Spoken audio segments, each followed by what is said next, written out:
My name is Radhakrishna. I am working as senior lecturer in chemistry at GPT Gadwal. We have started environmental chemistry. We have seen the different segments of environment like like lithosphere, hydrosphere, atmosphere and biosphere. And in the last class we have discussed the important terms that we will be using in this environmental studies and what their meaning is, and examples also we have considered. Today let us learn the classification of environmental pollutants as well as let us briefly see different types of pollution that occurs in the environment. Okay, let's try to recapitulate what is atmosphere.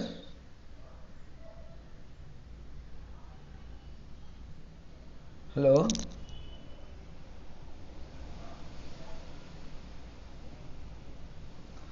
Let's try to recapitulate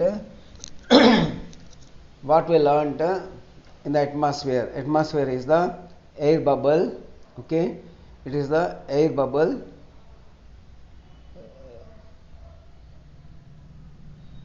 It is the air bubble, okay, which surrounds the entire earth.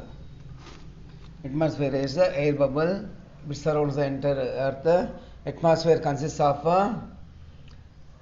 few layers, troposphere that extend from sea level up to 11 kilometers. It is where we live, all life forms live, and it is where all the process taking place. Okay, all living process taking place, all weather phenomena take place in the troposphere. Next to troposphere, from 11 to 50 kilometers, the atmosphere gets a bit rarer. This layer is called as a stratosphere. Okay, this layer is called as stratosphere. Stratosphere consists of ozone layer. Okay, this ozone layer protects us from ultraviolet component of solar radiation. Without this ozone layer, we will be exposed to ultraviolet radiation, and the ozone layer protects us from ultraviolet radiation of component of solar radiation. It filters the ultraviolet component and sends the solar radiation without ultraviolet component. Okay, that's about the stratosphere. Next to mesosphere. Mesosphere extends from 50 kilometers to 85 kilometers. Okay, it extends from 50 to 85 kilometers. This consists of gases in the form of ions. Then from 85 to about 500 kilometers, okay, the atmosphere is called as exosphere. This consists here also, this is a high temperature region. The temperature will be very high. Gases will be in the form of ions, both in mesosphere and exosphere. Actually, this form of ions, gases in the form of ions is called as gases in the form of ions is called as plasma, fourth state of matter. We call it as plasma or fourth state of matter. Okay, then we'll move on to some of the important terms we have discovered. Then lithosphere is the soil layer which extends up to 67 kilometers under the continents as well as under the oceanic floor. Then the hydrosphere constitutes the whole of the water, whole gamut of water in different forms available on the earth. Okay, earth surface. This hydrosphere is nearly 97% of water is present in the high seas and oceans in the form of salt water. Then 2.4, since 80% of earth surface is covered by this water, Earth is called as a blue planet. Okay, so 97% is in the salt water present in seas and oceans, and 2.4 water percent of water is locked up in the glaciers, and we cannot have access to them. We have access to only 0.6% of water, fresh water, that is also fresh water, and this is we have to meet all our needs, like washing, drinking purpose, washing purpose, cooking purpose, industrialization, agriculture, everything, irrigation, all these purposes we have to meet only from this 0.6% of water. So water is becoming scarce and scarce. Okay, then biosphere. Biosphere is it includes all the living forms, like plants, animals, and other microorganisms. This biosphere pervades all the three spheres we have discussed. There is lithosphere, hydrosphere, and atmosphere. Okay. Next we have defined some of the terms. Okay. These terms are: a pollutant is a substance which causes harmful effects on the living organisms and their property. A contaminant is one which is not found in the nature but released into the nature by human activity. Example, methyl cyanide, plastics. Okay. Next, receptor. Some of them I am saying. Okay. Receptor is the medium which is affected by the pollutant.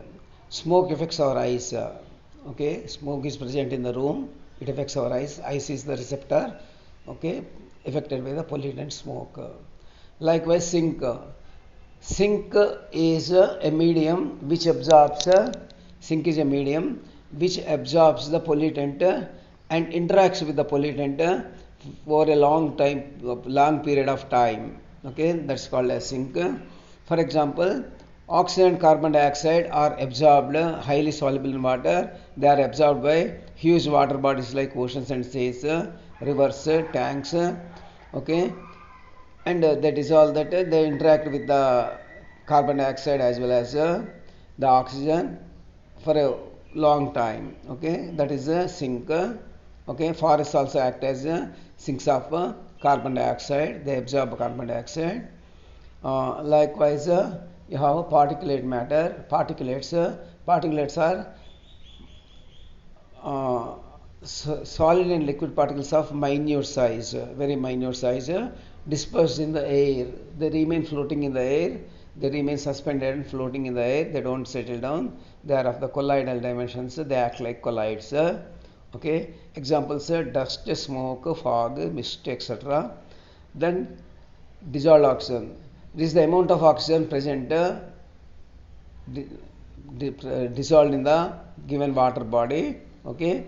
5 to 6 micrograms of oxygen per liter, dissolved oxygen per liter, is absolutely essential for the healthy survival of dissolved animals, aquatic flora and fauna.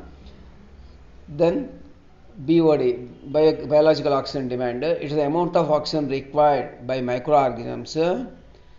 See, microorganisms also require oxygen for their survival, for their own survival, right? So, it is the amount of oxygen required by microorganisms for the oxidation of organic matter at 20 degrees centigrade in a 5-day period. The more is the BOD, the more is the pollution. The less is the BOD, the less is the pollution. So BOD, dissolved oxygen, and COD, all these are indicators of water pollution, extent of water pollution. Okay. Dissolved oxygen, if dissolved oxygen decreases, it indicates more and more pollution. If dissolved oxygen is more, it indicates lesser pollution. Likewise, COD, chemical oxygen demand. It is the amount of oxygen required for the chemical oxidation of organic matter present in a given water. Okay. It is the chemical used for the oxidation is esterified potassium dichromate. That is used for. Okay, used threshold limit value.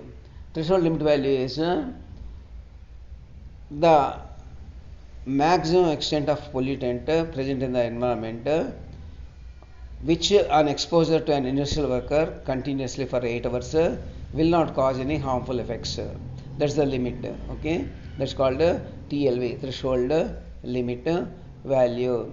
For instance, threshold limit value of fluorides in water is 2 ppm, WHO prescribed limit.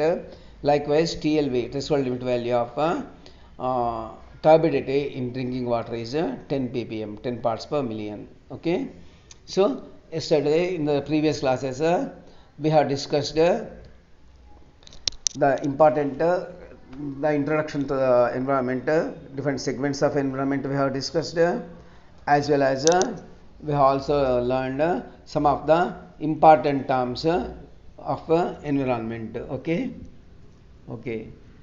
now let us say the classification of pollutants. Environmental pollutants are classified they can be classified on the 3 ways. Okay, based on 3 criteria, in 3 ways they can be classified. Environmental pollutants can be classified. One is based on the formation, on the basis of how they are formed, how they come into existence, or how are they formed. Depending upon how are they formed or how they come into existence, okay, pollutants can be divided, okay, classified. Another criteria for classification is the ecological perspective, okay, environmental perspective or ecological perspective. Okay, they can be divided into 2 types, based on the ecological perspective and based on the physical state or the state of the matter. Okay, based on the physical state or the state of the matter also, pollutants can be divided into 3 types. We'll see in detail. Okay, the pollutants will be classified on the basis of formation. Okay, first let us see the formation based on the classification based on the formation. Say in nature how a pollutant is formed, how it came into existence, how is it formed. Based on that, okay, we can divide the pollutants into 2 types. One is the primary pollutant, the second is secondary pollutant. Primary pollutant, the second is 2 types, primary pollutants and secondary pollutants.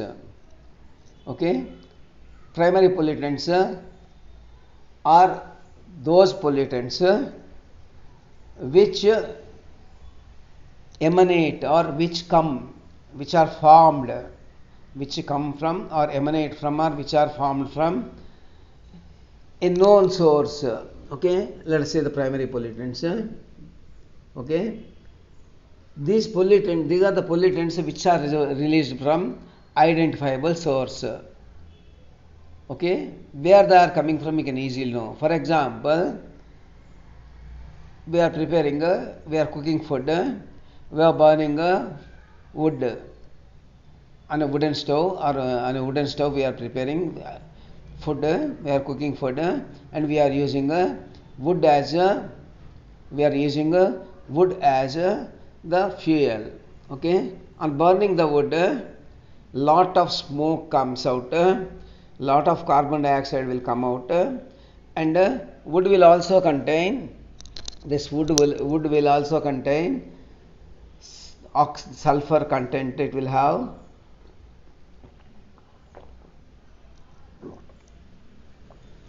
have sulfur content, as well as it will have nitrogenous matter, okay, nitrogenous matter, etc.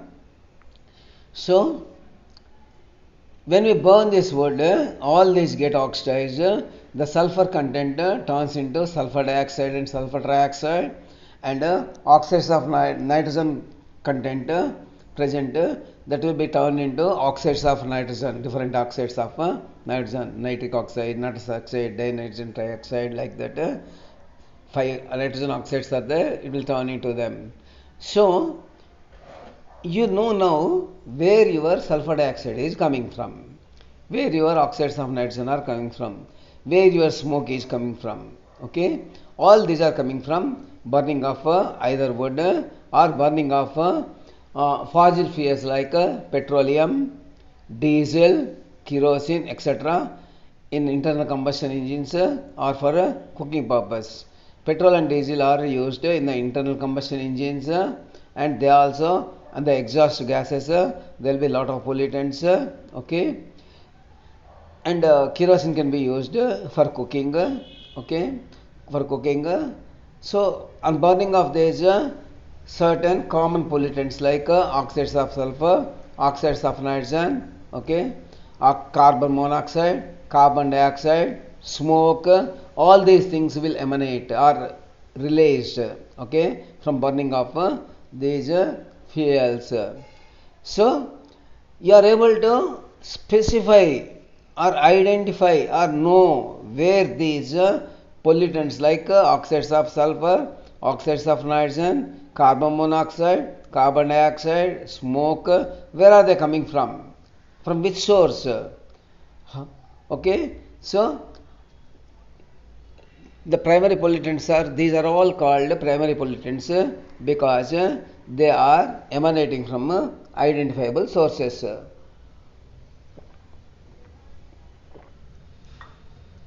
We know exactly where they are formed, how they are formed, okay. Another characteristic of these primary pollutants like sulfur dioxide, sulfur trioxide, oxides of nitrogen, oxides of carbon, carbon monoxide, carbon dioxide, the carbon particles present in the smoke, okay. All these they have one characteristic feature. These once released into the atmosphere, they don't change their form.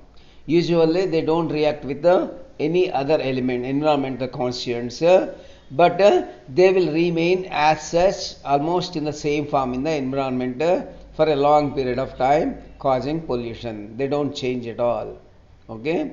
So the primary pollutants which can also be called as natural pollutants, okay. These primary pollutants can as well be called as natural pollutants.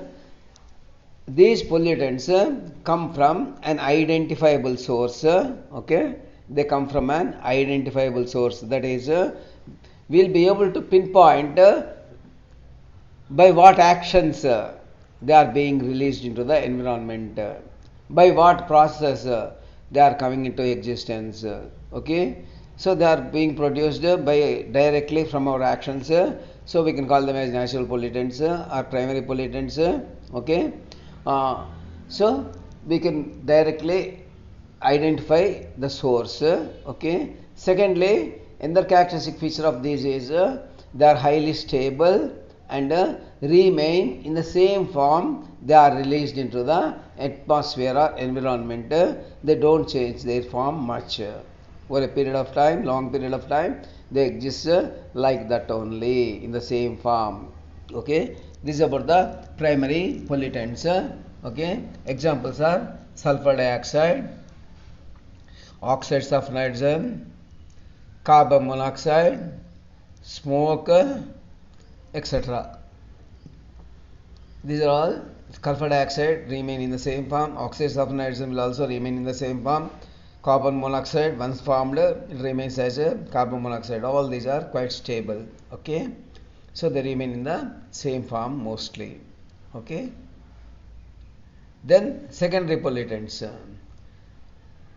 Say secondary pollutants, where they are coming from, it's very difficult to know because they are not formed directly by the actions of, by our actions like burning or using fossil fuels in the vehicles or burning or cooking, anything like that. Whereas primary pollutants are direct consequence of our actions. We are able to identify where they are coming into being, how they are formed, where they are coming into being, their sources we are able to identify. Whereas the secondary pollutants, these are formed by the reaction of primary pollutants, okay, by the chemical transformation or chemical reactions of primary pollutants leads to the formation of secondary pollutants, okay. For example, so they don't have a clear source where they are emanating from. The primary pollutants which remain in the environment, they react with the other environmental constituents, mostly in the presence of sunlight, okay, or other weather conditions, to give rise to, they transform the primary pollutants, react, undergo chemical reaction and are transformed into secondary pollutants. So, for example, hydrocarbons, these unburned hydrocarbons are part of the smoke that comes from the industrial emissions and burning of fossil fuels. Okay, these hydrocarbons present in the smoke will react with the oxides of nitrogen. These oxides of nitrogen are present as a primary pollutants. Even the hydrocarbons are also primary pollutants. In the presence of sunlight, which acts as a catalyst, okay, which supplies the energy for this reaction to take place, these hydrocarbons react with the oxides of nitrogen to form peroxyacetyl nitrile. Peroxyacetyl nitrile or PAN. To form peroxyacetyl nitrile or PAN. In short, PAN. So the peroxyacetyl nitrile, where is it formed from? Where is it generating?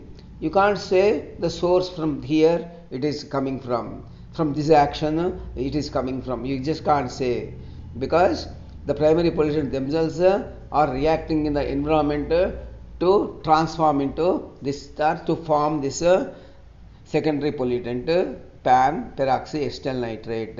Okay. Likewise,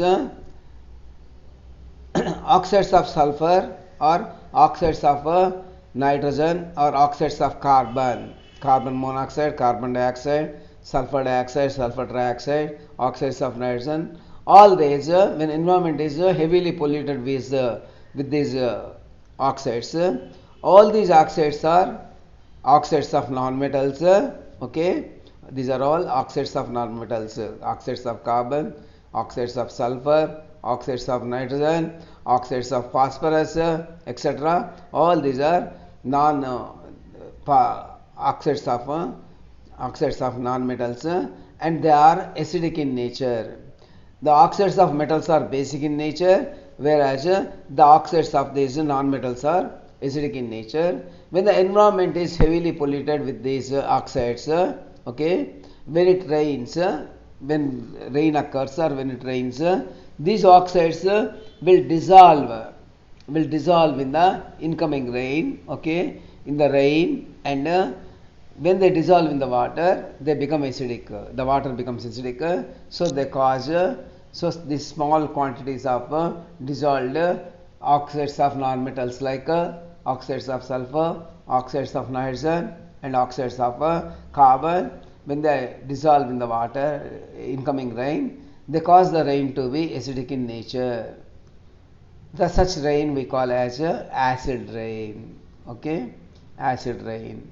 So acid rain is also an example of a secondary pollutant. Okay, it is an example of a secondary pollutant. Okay, it's an example of a secondary pollutant.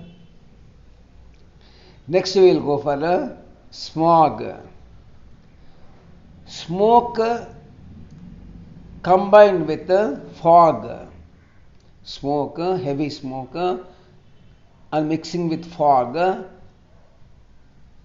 it reduces the visibility.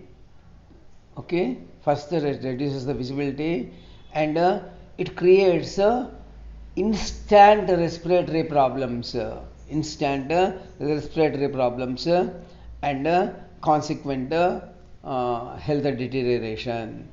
This has happened in many industrial areas. It has been documented in especially in the early days of industrial revolution in London. The smog was formed in a large quantity, and people suffered a lot. So smog is a mixing formed by mixing of fog with heavy quantities of smoke. This is called as smog. It causes heavy respiratory pulmonary problems. Okay, so the formation of peroxyacetyl nitrate, formation of acid rains, formation of a smog, we cannot exactly pinpoint the source, because already the pollutants, primary pollutants which are already present in the environment will combine to give rise to these secondary pollutants, okay, combine to give rise to these secondary pollutants, and these secondary pollutants are called as derived pollutants. They are derived from the chemical reactions of primary pollutants with the surrounding environmental constituents, either environmental constituents or other primary pollutants.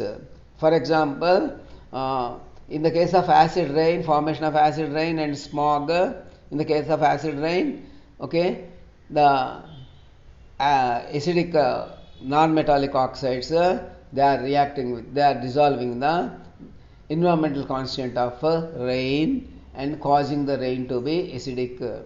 Okay, the consequence of acidic rain are devastating. We'll come to that a little later. Again, we'll deal with this. Okay. So here, in the case of acid formation of acid rain, the primary pollutants, that is non-metallic oxides, they are interacting with the natural constituent rain to form acid rain, whereas in the other examples, the oxides of nitrogen, which are primary pollutants, and hydrocarbons, gaseous hydrocarbons especially, they are also primary pollutants. Two primary pollutants are interacting to give rise to what you call as peroxyacetyl nitrate, the secondary pollutant. Okay. Likewise, two primary pollutants like fog, or you can, fog is natural, you can say, but whereas smoke is artificial, that is primary pollutant. Smoke is okay. So smoke is interacting with fog, the environmental constituent, to form deadly smog. Okay. So this is how the secondary pollutants are derived from the reactions of primary pollutants, either with other primary pollutants or with the surrounding environmental constituents. Either way, we have seen the examples of both. Okay, pan is formed by interaction between different primary pollutants. Okay, whereas acid rain and smog are formed by interaction of primary pollutants with environmental constituents like rain and fog. Okay, this is about the secondary pollutants. So because of this, secondary pollutants are called as artificial pollutants or derived pollutants. Most commonly they are called as derived pollutants. We cannot exactly pinpoint the source of these pollutants. Okay, they don't come from any identifiable source. Okay, that's about secondary pollutants. Let's see a few diagrams of primary pollutants. It is a common sight, smoke being released from the chimneys of factories. It's a quite common sight. Okay, this is a photograph of some factory. Okay, some factory somewhere. Okay, releasing the smoke, some factory releasing the smoke into the environment. The smoke consists of various pollutant gases, along with carbon particles, some sulfur particles also, carbon particles, sulfur particles, and some hydrocarbons, unburnt hydrocarbons. Actually, smoke comes from the combustion of the fuel, but here some of the gases, some of the hydrocarbons will not undergo combustion. They are escaping along with the hot flue gases, along with the hot flue gases. Okay, so the smoke contains not only gaseous components, but also it consists of unburnt hydrocarbons, carbon particles. So it will have both gaseous emissions as well as particulates also, particulate matter also, SPM, suspended particulate matter also will be present in the smoke. Okay. Next is smog. Smog is a secondary pollutant that is formed by interaction of smoke with the fog. It is quite a deadly combination. Okay, it creates instant pulmonary problems, causing a lot of inconvenience, lot of health hazard, and also it reduces the visibility also. Okay, greatly. So this is you can see the beautiful photograph taken of smog. Okay, here smoke is a primary pollutant. By smoke primary pollutant, smoke is a primary pollutant because we know where is it coming from, its source. Okay, so the smoke is mixing with the mixing with fog to form what we call as a smog. Understand? Classification based on the ecological point of perspective or ecological point of view. Okay. First we are saying the classification of pollutants, how they are formed based on the formation or occurrence. Based on occurrence or based on formation, you can call it both way. We divided them into primary and secondary pollutants. Okay, we are seeing detailedly about those primary and secondary pollutants. Next classification, for the next classification of environmental pollutants, okay, the criterion is ecology, whether they will remain as such forever in the environment or are they degradable, biodegradable. Okay, based on whether the pollutants are biodegradable or not. They can be divided into two types, biodegradable pollutants and non-biodegradable pollutants. Okay, these biodegradable pollutants are all organic matter, all living beings are biodegradable. See, if your pet dog dies, imagine you love the dog so much, but the pet dog somehow dies suddenly one fine morning. How much ever you love your pet dog, can you keep it with you forever, the dead body of the dog?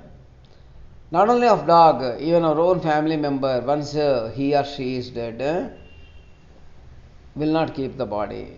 Government doesn't allow. The neighbors will not allow you. Okay, they may be sympathizing with you for your loss. They may give you moral support. But keeping the body with you, however much you love your family member or your pet dog, it's a taboo. It will not be allowed. Why? Why is it not allowed? Because after 10 to 12 hours, RM, rigor mortis, sets in. That is, it starts decomposing. Okay, it starts decomposing and emanate smell.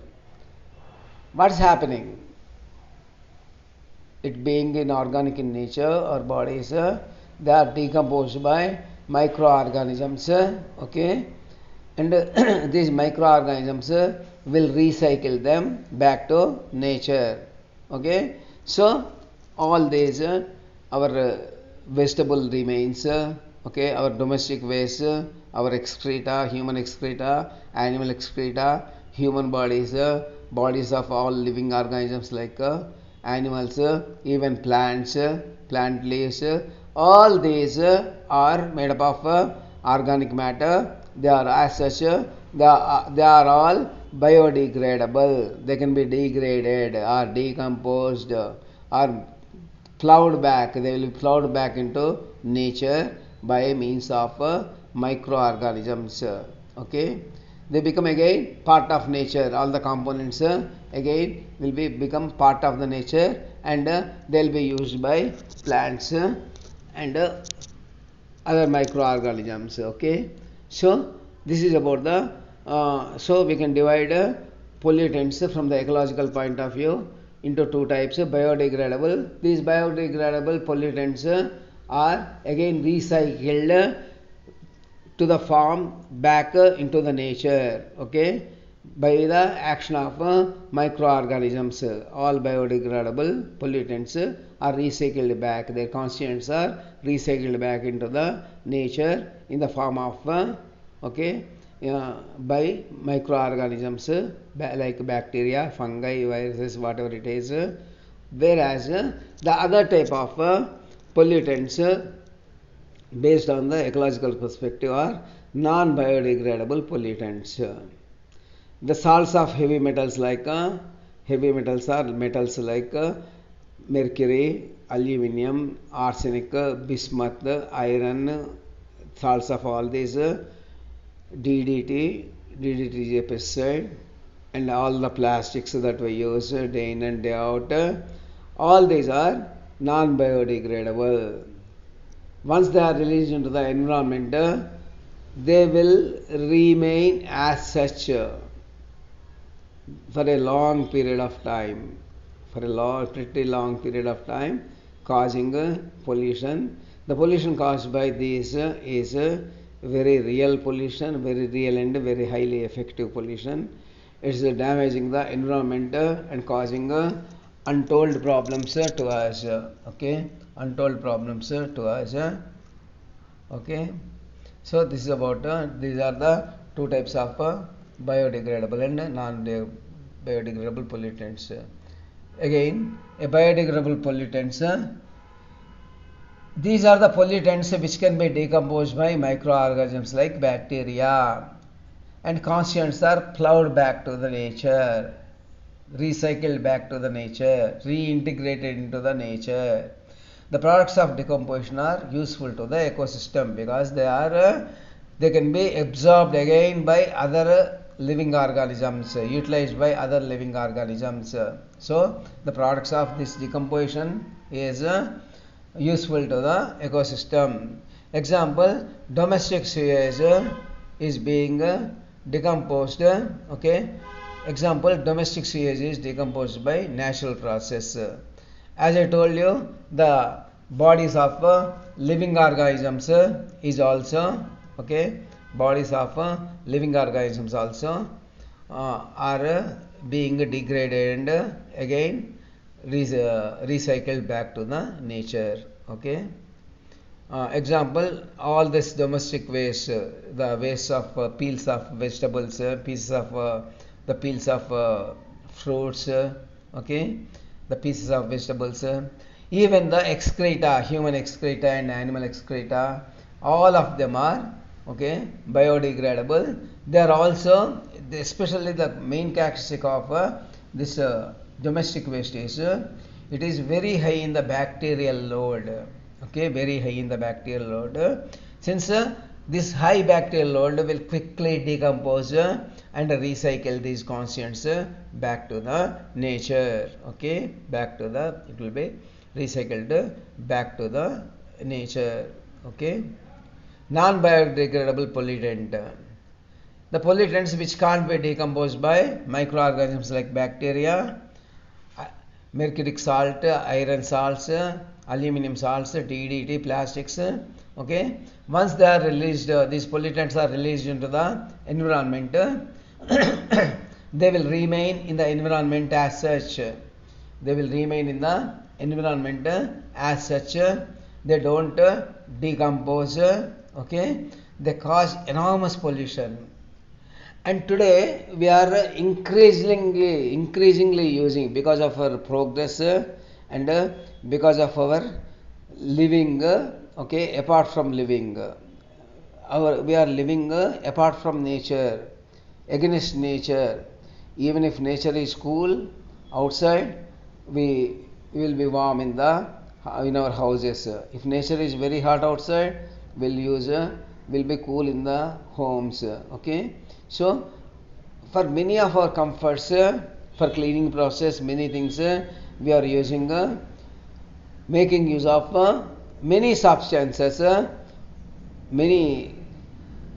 so for decoration purpose also we are using, for preserving articles also we are using all these things like paints, varnishes, what not. Okay, so None of these is biodegradable. Okay, so they cause enormous environmental pollution. They remain as such, they remain static, they last almost forever, especially plastics, they last forever, and they cause enormous environmental pollution. You see the plastics nowadays, at any of the functions you go, they will use plastic glasses, many plastic items, even the plates, paper plates are coated with the plastic sheet, okay, to make it impermeable to water, so that we can eat in that, and plastic spoons, okay, what not. This has become an age of plastic. Some of the plastics are recyclable, but some of them are not. Okay, thermoplastics can be recycled, but thermosetting plastics, once they are formed into once they are given a form, a shape, they will remain in that forever. They cannot, shape cannot be changed, they cannot be recycled. Okay, so plastics are one of the classes of compounds, plastics, rubber, etc. They are causing enormous environmental pollution. Okay, enormous environmental pollution. Okay, classification based on the physical state. Based on the physical state means how many states of matter we have? We have solid state, liquid state, and gaseous state. Okay, based on the physical state in which a given pollutant exists. Okay, based on the physical state in which a given pollutant exists, we can divide the pollutants on the basis of physical state also into a few types. Gaseous pollutants. These gaseous pollutants are in the form of gas or vapor. They are in the form of gas or vapor. Okay, they are in the form of gas or vapor. At room temperature, all the physical states are defined with reference to room temperature, which is about 25 degrees centigrade. Okay, with reference to room temperature only we define all these things. If the temperature changes drastically on one side or the other, the physical state will also change. So with reference to temperature, okay, we define these states of matter. So if a pollutant is in the gaseous state, we call that as a gaseous pollutant. Okay, examples of gaseous pollutants are sulfur dioxide, sulfur trioxide, SO2, SO3, carbon monoxide, CO, carbon dioxide, CO2, oxides of nitrogen, 5 oxides of nitrogen are there, right from nitric oxide to N2O5. Okay, 5 oxides, these oxides of nitrogen, hydrogen sulfide, ammonia, NH3 gas, hydrogen sulfide, H2S gas, ammonia, NH3 gas, etc. These are all the examples of gaseous pollutants, because at room temperature they remain in the gaseous state. They are not invisible to the naked eye, but they cause enormous pollution. They cause lot of pollution. Then you have liquid pollutants. Domestic sewage contains liquid pollutants, and lots of industrial effluents. Lots of industrial effluents are also released into the surrounding environment. Lots of industrial effluents are also released into the surrounding rivers and streams, causing these industrial effluents will have many chemicals dissolved in the water. Many chemicals. These chemicals should have been neutralized and precipitated and filtered out, and only the water without these chemical constants should have been released into the rivers and streams. But see, industrial treatment plants are set up, but not in many areas. So in India especially, the industrial pollution is quite heavy, okay, quite heavy, and they release lots of liquid waste called effluents, okay, called effluents into the nearby rivers and streams, causing enormous chemical pollution. This pollution is often lethal and highly toxic, okay. Acid rain also another example of liquid pollution, okay. Even domestic sewage contains lots of pollutants. The only positive aspect of what is domestic sewage is it's high in organic load as well as bacterial load, so it will be decomposed easily. That's the only plus point about domestic sewage. Then these liquid pollutants. These liquid pollutants are in the liquid state at room temperature, okay. They will be in the liquid state in the room temperature. Then you go for the solid pollutants, okay. We go for the solid pollutants. Here the pollutants are in the solid state, okay. The solid particles, particulate matter present in the smoke constitute the carbon particles as well as unburnt hydrocarbons present in the smoke, they are also solids. The dust also contains solid particles, smog, and all the plastics and salts of heavy metals, okay. All these are the examples of solid pollutants. They are all examples of some of the examples of solid pollutants, okay.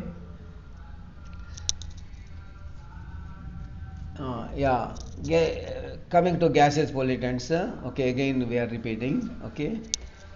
It is in the gaseous state at room temperature, okay. Examples are sulfur, SOx, sulfur trioxide, sulfur dioxide. Sulfur dioxide is SO2, sulfur trioxide is SO3, okay. Likewise, carbon dioxide, carbon monoxide, oxides of nitrogen, NO, nitric oxide to N2O5, okay. Likewise, hydrogen sulfide, again a gas is in gaseous state, okay. Again ammonia, it is also in the gaseous state, okay.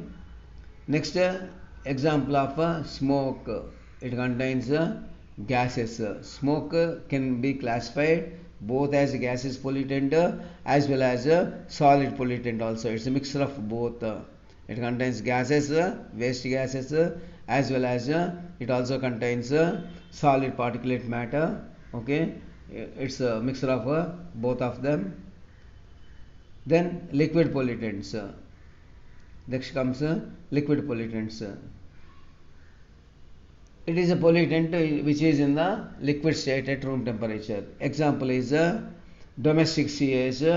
It's a liquid pollutant. The only positive aspect of this domestic sewage is high in the organic matter as well as bacterial load. So it can be decomposed easily. Most of it will be decomposed easily. Okay. Next, industrial effluents. Not exactly.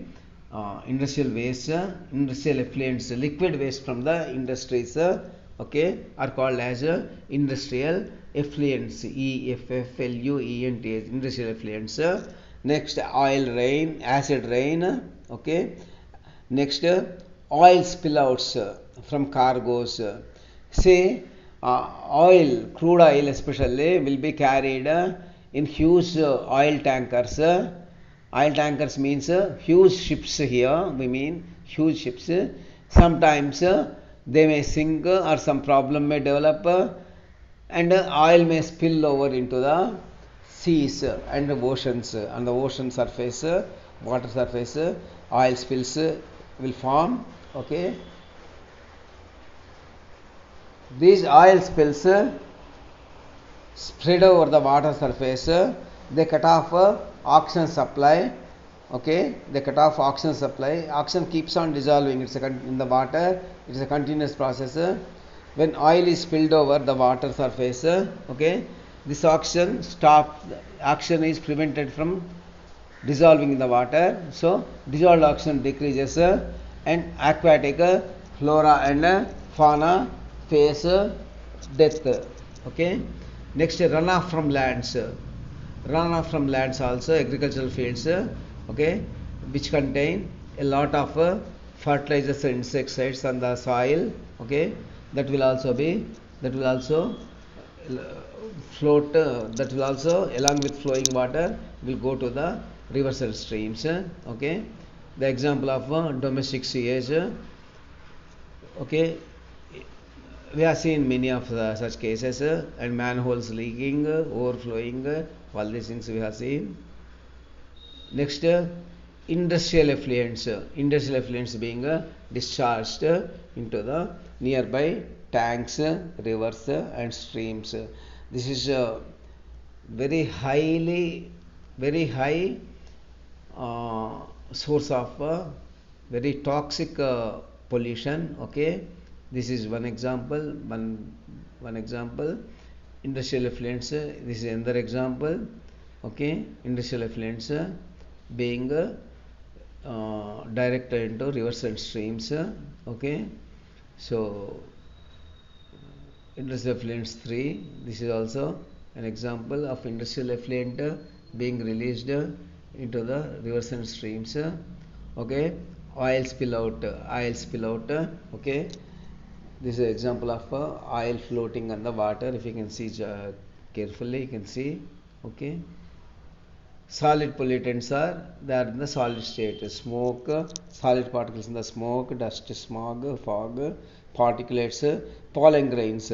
Pollen grains are regularly released into the environment, and if somebody inhales, if anybody inhales, they cause allergic reactions. Okay, dust particles. This is also example of solid pollution. Okay, smoke contains lots of solids. Smoke is example of both gaseous pollutant as well as a solid pollutant also. Okay, smog. Okay, smog, photochemical smog and smog. Pollen grains. These pollen grains are released into the environment, and they are highly allergic in nature. They cause allergic reactions. So, types of pollution. How many types of pollution we have? We have air pollution. We can have water pollution, soil pollution, noise pollution, thermal pollution, etc. These types of pollutions, all we have. So we have discussed so far the classification of pollutions based on formation, from the ecological perspective, from the physical state, and different types of pollutions we can have. Okay. So peroxyacetyl nitrate, a few questions will strike. These questions, peroxyacetyl nitrate is a secondary pollutant or primary pollutant? It's a secondary pollutant. Answer is true. Okay. Which of the following is a biodegradable pollutant? DDT is not biodegradable. Plastics are non-biodegradable. Domestic waste is biodegradable. Okay. So it is a C. Answer is C. Okay. Which type of pollutant exert more effect on the ecosystem?